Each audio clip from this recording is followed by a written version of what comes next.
Plano de leitura. Igreja Batista da Lagoinha, dia 16 de julho de 2022, ano da vitória. 1 Coríntios, capítulo 4. Assim, pois, importa que os homens nos considerem como ministros de Cristo e despenseiros dos mistérios de Deus. Ora, além disso, o que se requer dos despenseiros é que cada um deles seja encontrado fiel. Todavia a mim, muito pouco se me dá de ser julgado por vós ou por tribunal humano, nem eu tampouco julgo a mim mesmo.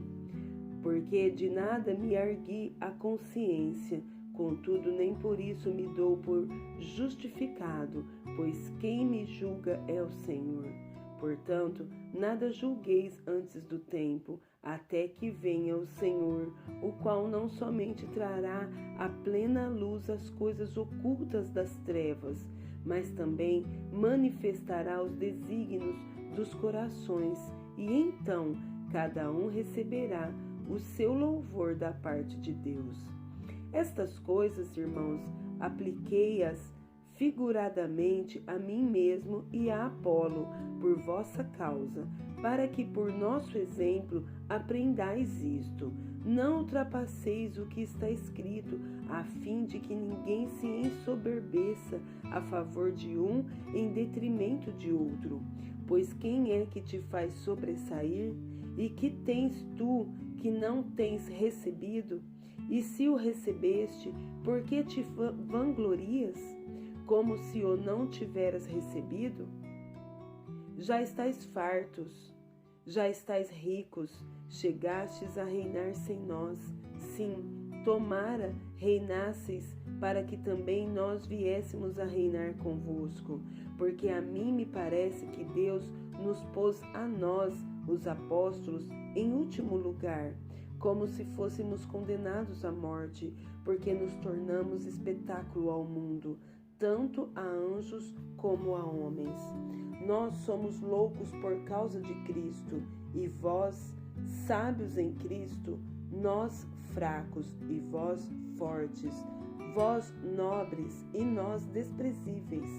Até a presente hora sofremos fome e sede e nudez, e fomos esbofeteados, e não temos morada certa, e nos afadigamos trabalhando com as nossas próprias mãos. Quando somos injuriados, bendizemos; quando perseguidos, suportamos; quando caluniados, procuramos conciliação. Até agora temos chegado a ser considerados lixo do mundo, escórias de todos.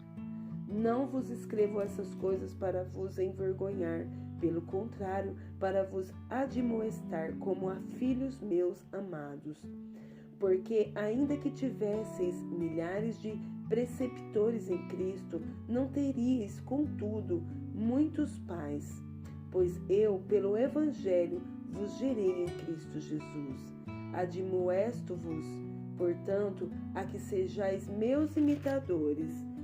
Por esta causa vos mandei Timóteo, que é meu filho amado e fiel no Senhor, o qual vos lembrará os meus caminhos em Cristo Jesus, como por toda parte ensino em cada igreja. Alguns se ensoberbeceram, como se eu não tivesse de ir ter convosco. Mas em breve irei visitar-vos, se o Senhor quiser, e então conhecerei não a palavra, mas o poder dos ensoberbecidos. Porque o reino de Deus consiste não em palavra, mas em poder. Que preferis?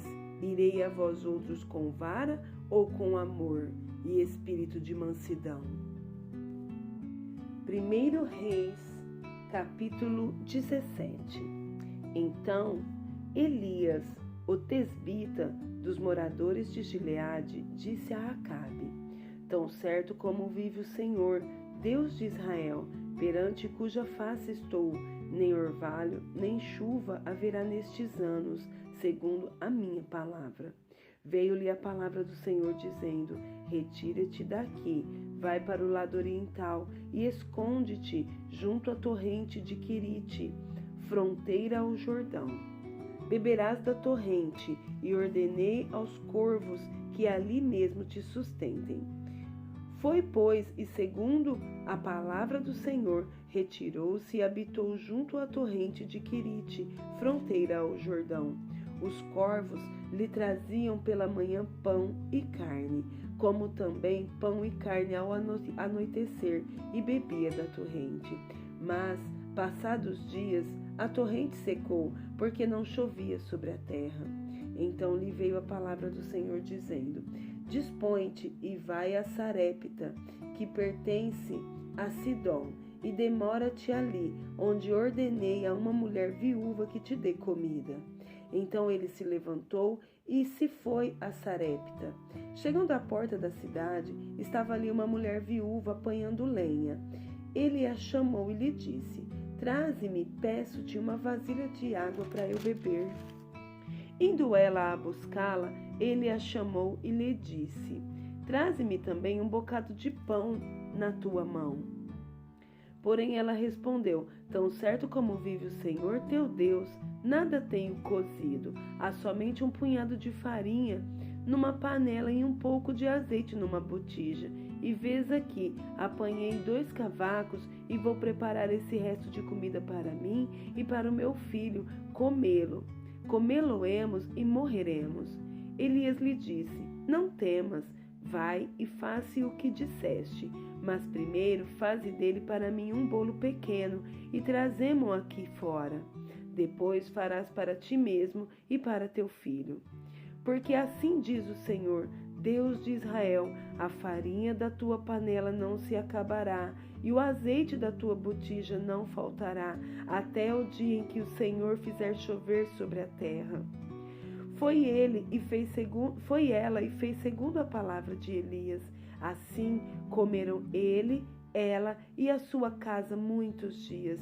Da panela a farinha não se acabou, e da botija o azeite não faltou, segundo a palavra do Senhor, por intermédio de Elias.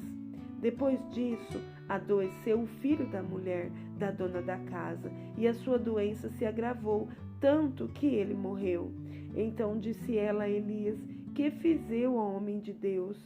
Vieste a mim para trazeres à memória a minha iniquidade e matares o meu filho? Ele lhe disse: Dá-me o teu filho. Tomou-o nos braços dela e o levou para cima ao quarto onde ele mesmo se hospedava e o deitou em sua cama. Então clamou ao Senhor e disse: Ó Senhor meu Deus, também até a esta viúva com quem me hospedo afligiste, matando-lhe o filho? E estendendo-se 3 vezes sobre o menino, clamou ao Senhor e disse: Ó Senhor meu Deus, rogo-te que faças a alma deste menino tornar a entrar nele. O Senhor atendeu a voz de Elias, e a alma do menino tornou a entrar nele e reviveu. Elias tomou o menino e o trouxe do quarto à casa e o deu à sua mãe, e lhe disse: Vê, teu filho vive. Então a mulher disse a Elias: Nisto conheço agora que tu és homem de Deus e que a palavra do Senhor na tua boca é verdade. Amós, capítulo 1.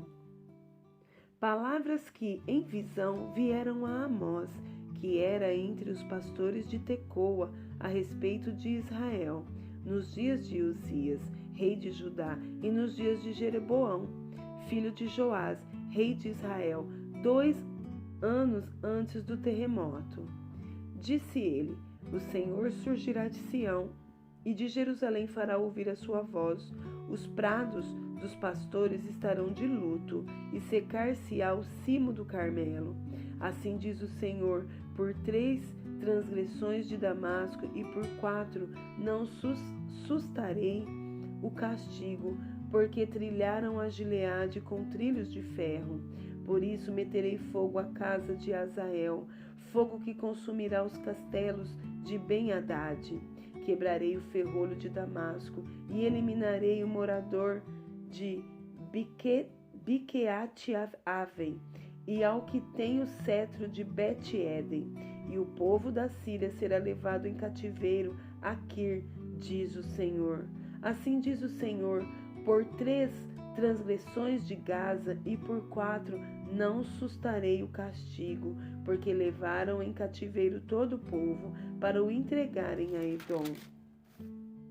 Por isso meterei fogo aos muros de Gaza, fogo que consumirá os seus castelos.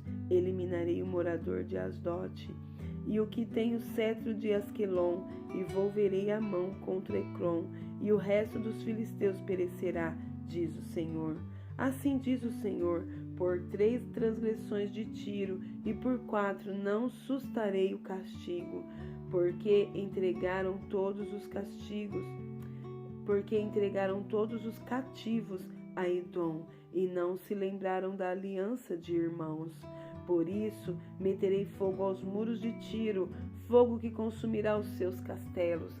Assim diz o Senhor: por 3 transgressões de Edom e por 4 não sustarei o castigo, porque perseguiu o seu irmão à espada e baniu toda a misericórdia, e a sua ira não cessou de despedaçar, e reteve a sua indignação para sempre.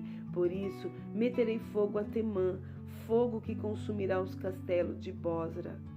Assim diz o Senhor: por 3 transgressões dos filhos de Amon e por 4 não sustarei o castigo, porque rasgaram o ventre as grávidas de Gileade para dilatarem os seus próprios limites.